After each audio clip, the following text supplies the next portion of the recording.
Live on Facebook, Motivational Rant, guys. This segment's all about tackling anger. I really want to talk about anger. I'm not really an angry person, but I certainly do get angry. I think most of us do. And it seems like if you think about the times that you've been angry, maybe in the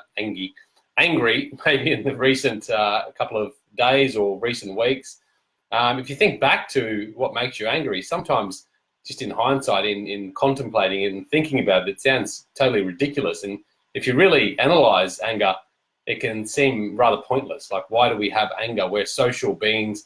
We're designed to cooperate and get on with one another and love one another. And I think that's what's helped humanity move forward. But yet there's still this almost natural response of anger that is an affliction for a lot of us and causes a lot more suffering than it does us happiness. So for me, it's all about alleviating our suffering so we can live into more true happiness or find the roots to happiness.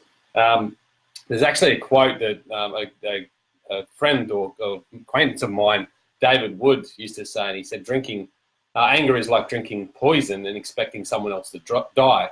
So anger is like drinking poison and expecting someone else to die. Now, I'm not sure if it's a Buddhist quote. There might be a fake quote around that, but it's pretty much the case. Like, we know that anger, it really affects ourselves more than anyone else. It really doesn't do us any benefits by getting angry.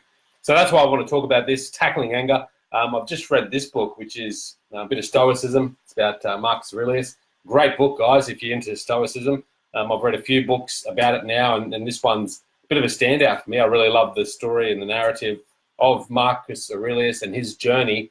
And then throughout that, sharing that journey, sharing that story, he really talks about some Stoic wisdom. And one of those was about dealing with anger, which is common to us all. The Buddhists talk about anger as being one of our key afflictions.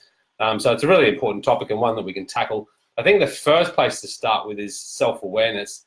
And this is a very hard place to start because we're so busy, and I guess majority of us, and I speak including myself as well, we're unaware most of the time. We seem to sleep through this existence. So the more we can sort of tap into that self-awareness and wake up, the more we'll become aware of those moments where anger might be approaching.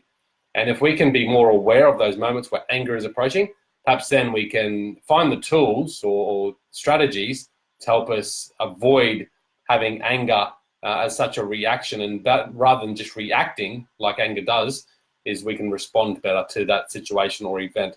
So the first one is self-awareness. Now, I'm not a guru with self-awareness, but certainly for me, the thing that's helped me the most to become more self-aware, so that in those moments, and whether it's tackling with anger or dealing with something else that might upset me, meditation has really helped me deal with those moments better. I've become more self-aware, and I'm not, again, totally self-aware or this some sort of guru. I've really struggled with this, but it certainly has helped. And I just, by doing 10 minutes of meditation in the morning or 15 minutes of meditation in the morning, very inconsistently, to be honest, over the last few years, I've just become a little bit more present in those moments. And then just that level of presence often allows me to tackle it better rather than just always reacting, always going on autopilot.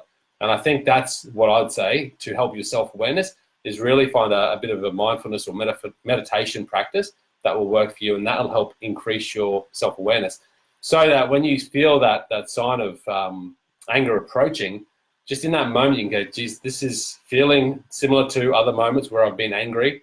And just in that moment, you might make a better decision on how to move forward from there. And that's where the toolbox comes into place. And I'll talk about a few of the strategies that Donald Robertson, he's actually been on the Hidden Why podcast, guys. Great interview with this guy, Scottish lad living in America. Great book. Check that out at hiddenwhy.com. Good interview there as well. But just in those moments, you might be able to better stop, take a bit of a breath, be more mindful, and then allow to respond to that situation a lot more thoroughly than just responding with anger, which is not going to do you any good. So, guys, that's my motivational rant. Doesn't sound too motivating, does it? But we'll pick that up throughout the week. Hope you enjoyed. Talk soon.